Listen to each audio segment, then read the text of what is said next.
Welcome to the Hymn of Ash and Echo. Tonight's story, First Night Out. A story of responsibility, fear, trust, and survival from the collapse. Barry unlocked the storage room, standing in the middle of it and pushing it slowly open as if revealing the most fantastic thing to the world. Another poorly stocked storage room. But the man seemed not to care. He rushed in, grabbing the broom and breaking its head off. Larry followed him, with much less gusto and more methodical approach, mainly because his brain searched for anything to latch onto, and not to think about Mighty, alone at home, alone, scared, and hungry. He grabbed a broom with a telescopic stainless steel handle. He could use it as a reach weapon and as a close-up weapon. We put knives on this, and bam! Barry stabbed the air. Or like this, Larry swung it as a bat. Or like that. Is that? Oh shit! Smart, Barry said, turning around. I want one too. There should be some more, Larry said, searching for the screwdrivers. He found two as the rest finally joined them, standing uncertainly at the door. They began discussing how to proceed.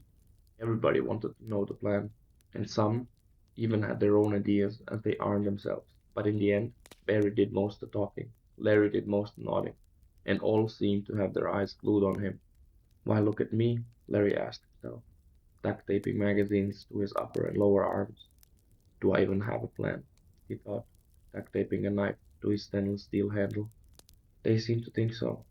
They seemed to expect him to have one, taking his silence as an admission of working something out. His roll ran out. More duct tape? Barry said, throwing the roll at him. There is nothing it can't fix. I'm pretty sure it couldn't fix the zombies outside, Larry muttered. A little help of us? Of course it can, the man grinned, offering him a hammer. With Barry's nonchalant attitude and shit-talking, Larry could almost forget the undead beasts at their front door. Almost. He took the hammer, offering a fake smile in return. His mind churned as their eyes bored into his skull. What could he come up with? What could they do?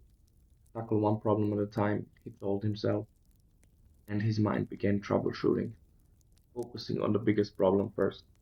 At least two zombies in front of the glass door. We need to kill them first, he thought, turning to Barry. He was the only one who didn't freeze when Helen attacked. Well, Larry didn't either, but his body moved before he registered what was happening, so that didn't count. Larry? Anna asked. Still thinking, he said, his mind searching for the safest way to face the things. It would be perfect if they were gagged, bound, and blindfolded. Larry snorted at his dumb brain, and it dawned on him. His intrusive thoughts just offered him a solution. I think we could use one door as a distraction and exit out the other, and take them from behind. Two of us against two of them, Barry said, nodding. I like the sound of that. Distract them how? Tina asked. Just knock on the door periodically. Nothing too overt. We don't want them to break the glass, Barry cut in. But people turned to Larry, waiting for him to confirm. Why? He asked himself, nodding uncertainly. What about the emergency door? Anna asked. That's where we need Greg and Marty, he said, looking at the two older men. What could they do? We'll go for the zombies and you need to check the door. See how they got in, and if it can be rebarricaded. I'm coming too, Anna said. Larry wanted to stop her, but he wasn't her boss, and she was the one who helped him up and found the keys. He smiled, keeping quiet, as that hadn't been a question. What if you get stuck outside? Stephen asked. You can hold the door for us, peering out so you can let us in, Larry said. The man didn't seem happy with the suggestion, but he nodded. He was probably glad he didn't have to face the undead outside. What if they broke the door down? Tim asked. Then we're fucked, Barry said. Let's end them.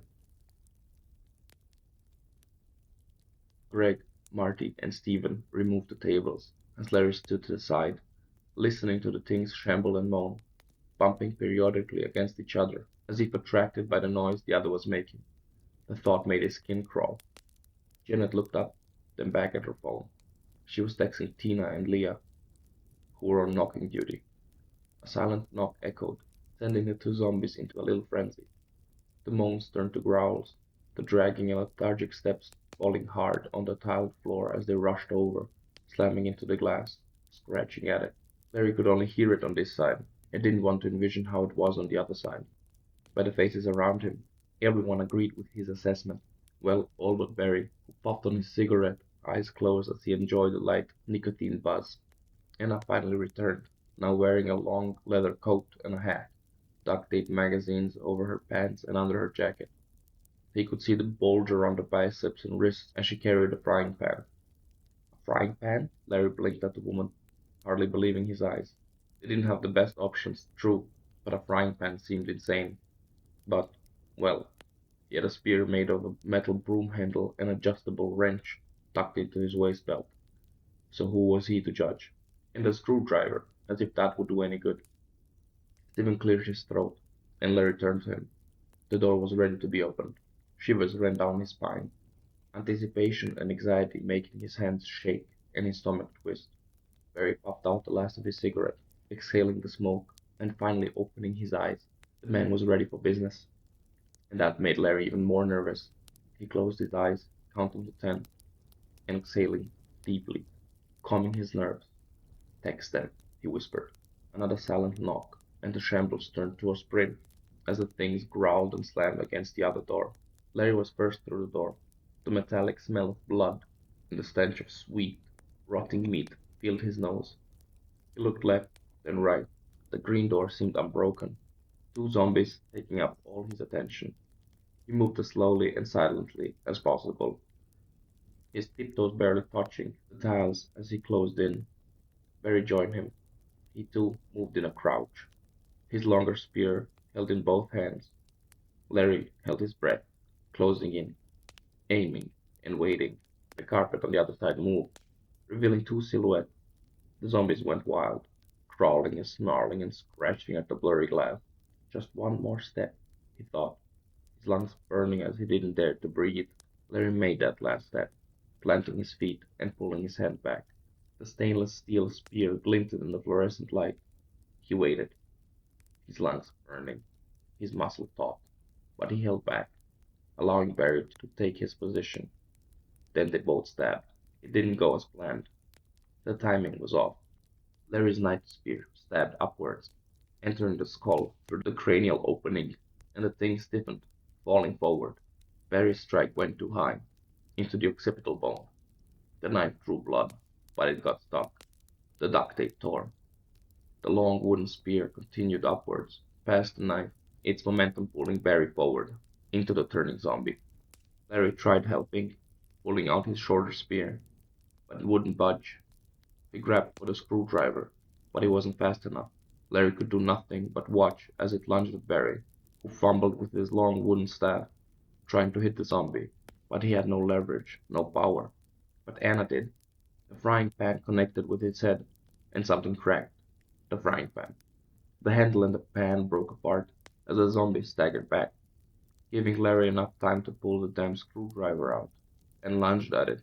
As it tried recovering, he swung down with all his might and drove the screwdriver through the zombie's forehead, all the way to its handle. Pain blossomed in his fist as it met the thing's head, pushing it down.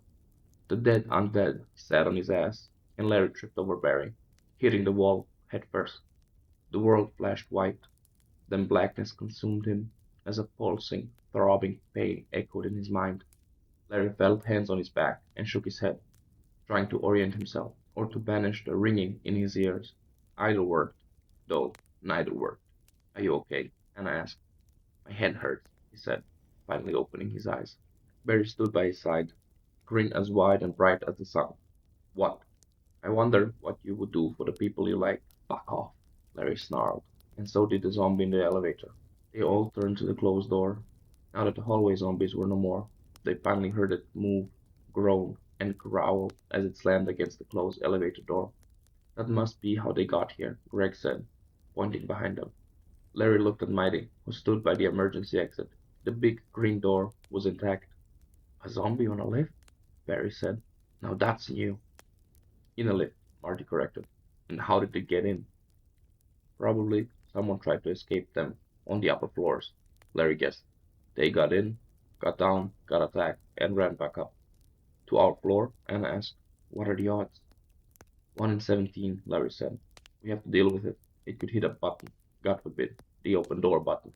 So we click it first, Barry said, walking towards it. No, stop, Anna said. All eyes turned to her.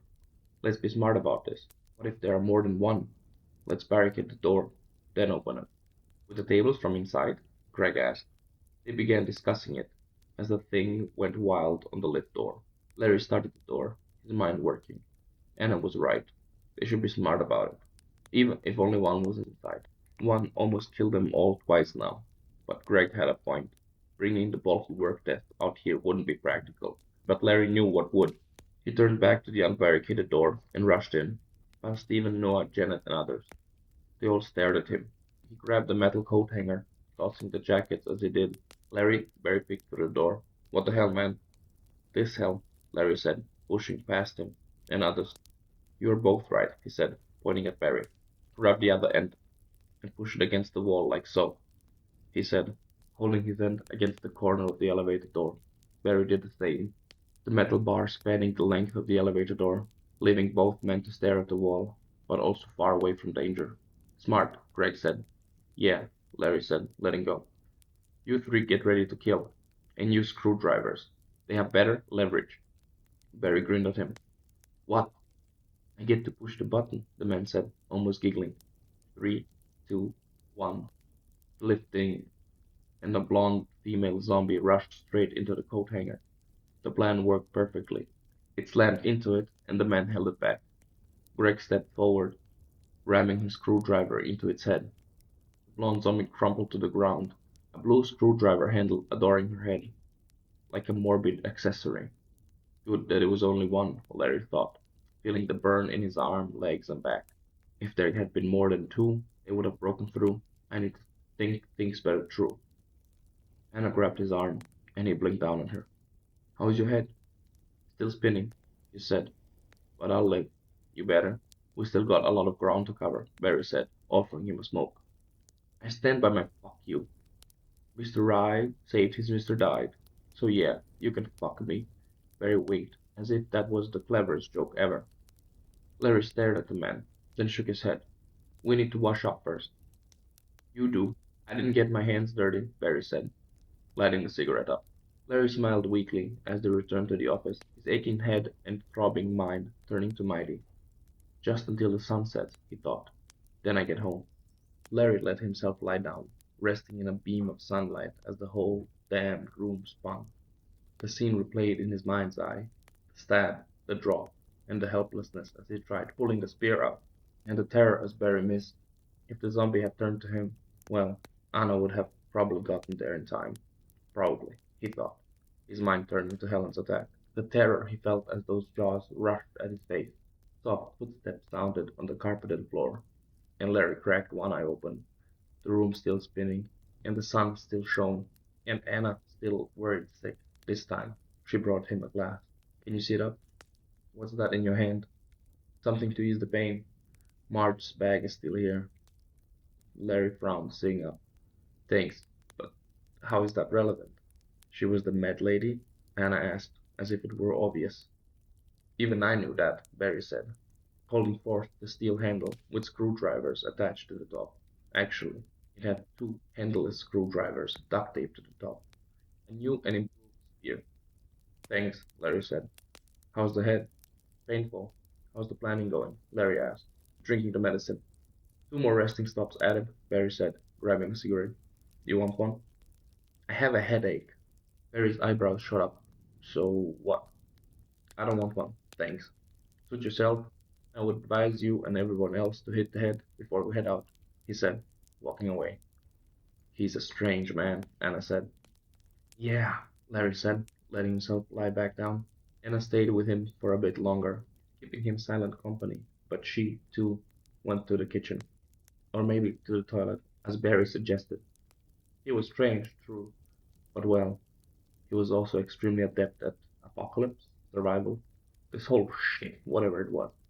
He drifted off into the nightmare land, where zombies hunted Mighty down, where his dog refused to listen and got bitten, turning, and Larry had to watch as it stood back up, growling and snarling, coming for his throat. Larry couldn't defend himself. He could only watch as the thing he loved most in this world sunk its teeth into his throat. Then they both rose, dog and owner together again, as undead abominations. Still, they played catch, with Barry being the ball. It was kind of wholesome and creepy at the same time. A hand touched his cheek, and Larry's eyes opened slowly. Anna sat beside him, her leather coat back on, as sterile blue lights buzzed over her head and didn't spin. It's sundown. Finally, he muttered, pushing himself up. I'm coming, my boy. I'm coming. The whole group stood by the door, both those leaving and those staying, staring at each other. No one said a word. No one moved to open the door. The whole situation felt unreal. Larry had known those people for almost 7 years, but rarely spoke to them, barely knew some of their names, or not at all in some cases. In a lot of cases, he thought, looking over 2,000 men and women staying behind. They looked scared and angry. Larry turned to both groups that were leaving. They looked scared and anxious. Well, most did. One man's lips turned upwards as smoke escaped them. Barry looked like he always did. Better even. Larry nodded at him, counting his lucky stars that that psycho was on his side, and turned back to the one staying behind. Are you sure you want to stay? Dominic nodded. Good. Well, I wish you all the best. Barricade the door and be ready. Same to you. I hope you get where you're going, Dominic said, offering his hand. Larry took it. Everyone ready? Barry asked, opening the door. Yes, we are, Larry thought, doing one last weapons check. 2 screwdrivers, 1 spear, 1 wrench, and 1 hammer, as well as a backpack with 2 water bottles, an apple, and 2 knives, just in case. Let's go, Larry said, following Barry out. The musty and sickly sweet smell of drying blood climbed up his nose and hammered at his brain. Jesus, he thought, cringing as they passed through. That was bad, terrible, but it was almost over. Anna unwrapped the doorknobs, turning to look at him. Larry nodded, taking point. Barry went on his left, closer to the exit, and covering his weaker side. Norm had Larry's right side. Greg, Marty, Noah, Stephen, and Tim brought up the rear, as Tina, Anna, Janet, and Leah held the middle. Larry took a deep breath, then pushed the door open. Nothing attacked him. That was a good sign. A bad sign was the bloody trail leading up and down the stairs, meaning they probably had more than one zombie above them. Then there was Helen's half-eaten body. Zombies ate their own, Larry thought, pushing the door fully open and inching forward. Looking up and down the stairs, seeing no immediate threat, he signaled for the rest to follow. Barry did Barry things, jamming the door open so they could get back swiftly if necessary. Hopefully, we won't need to, Larry thought, half crouching, half crawling to the edge. The whole building seemed to groan under its own weight, or maybe it was just the distant zombies. Their groans and moans blended into one barely audible background track as they reached the corner. Larry picked around it. 8 undead turned to at least 17, if not more. Fuck, he thought, staring at the things mingling around, moaning and groaning as they bumped into each other, the white Ford, and the entrance door. Even Barry went pale at the sight. Shit, Larry thought, turning back to wide-eyed faces. All stared past him. We need a new exit strategy, Larry thought, tapping Barry's shoulder. The man looked up, a question mark on his face. Back, we, inside, Larry mouthed at the man, and Barry scowled. What? We need outside, Barry mouthed back.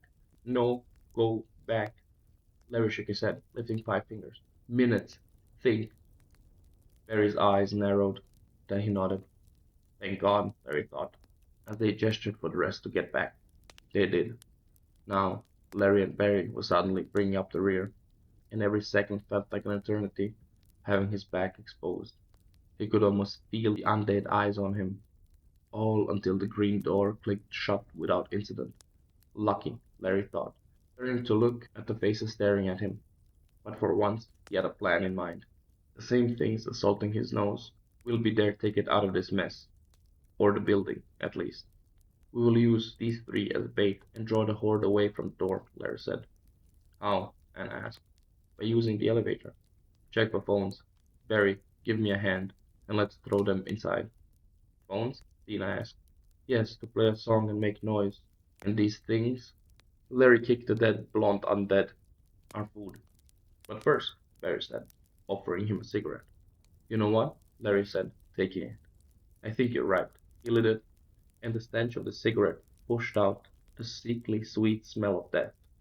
Barry and Larry stuffed the corpses into the elevator as the others searched their pockets. Cigarettes made the whole ordeal easier to bear. They found 3 phones, which was to be expected, for what grown-ass man or woman goes anywhere without their phone? Larry typed his number in each, texting himself and creating 2 more backup plans in the process. Barry, lead them out. We got 35 seconds, he said, turning the alarm clock on. See you at the corner, Barry grinned, leading them out. Don't take too long, Anna said, holding the door. Larry smiled at her, stuffing the phone in the back pocket of one of the zombies.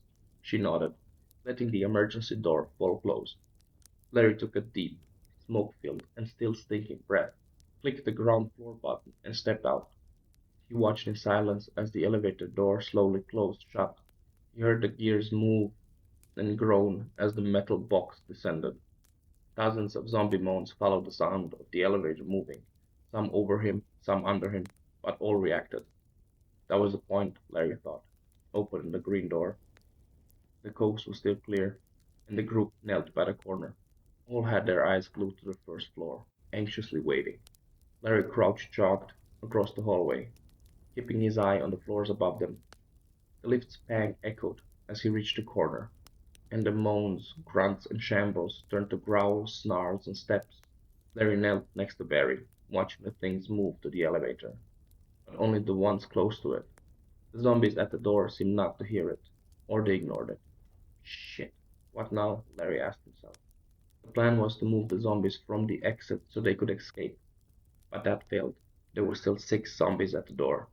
The alarm sounded, and they exploded with movement, like Olympic athletes, one moment standing idle, the other sprinting down the lobby, hurtling themselves into other zombies and straight into the elevator. The door tried closing on them, but couldn't, as the things feasted on the dead zombies. The growls and snarls echoed as the things fought for position. Steps echoed in the stairway. Larry and Barry looked at each other, then back at the dark hallway. Nothing yet, but they were coming. Move, move, Larry whispered, already taking point.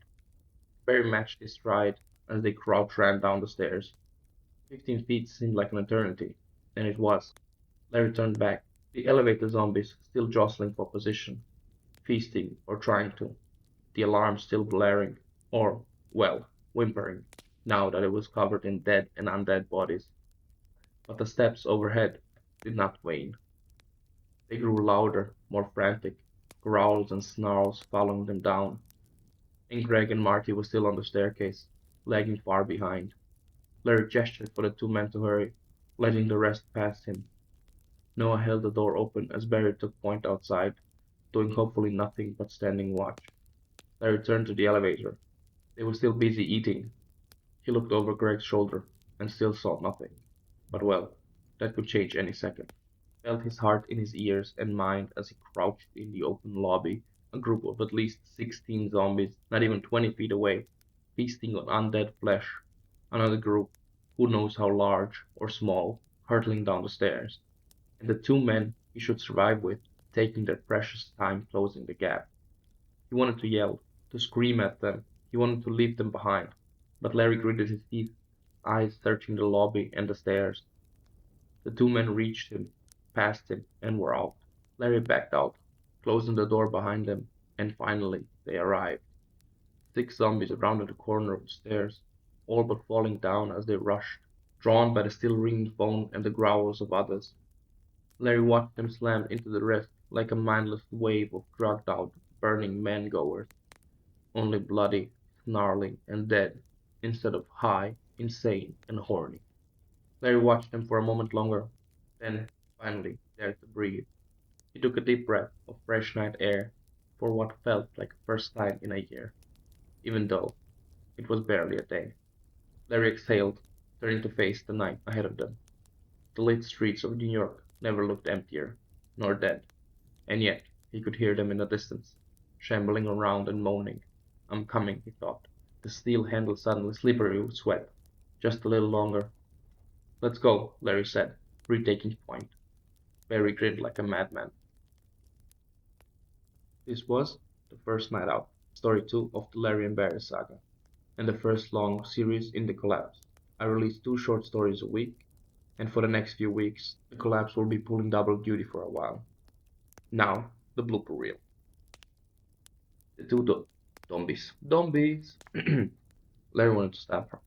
Stab her. He wanted to stab her with his small knife. listening, listening to listening to the things trembled. A frying pan? Larry brinked. brinked. Larry brinked at the woman. I do too, brink sometimes. Anticipation. Another silent knock, and the shambles. His tiptoes barely touching. His tiptoes barely touching. Pain blossomed, pain blossomed. Pain blossomed in his feast. He grabbed the metal can. He grabbed a new screwdrivers. They have better language. They have better leverage. They have better read. They have better leverage. The blonde zombie crumpled, as those jaws. Jesus, Jesus. Not even Jesus, Jesus. as Barry suggested, as Barry suggested. Jesus Christ, what the fuck is wrong with me? Where zombies haunted. 8 Undread. The collapse will pull double duty for a while. Thank you for listening.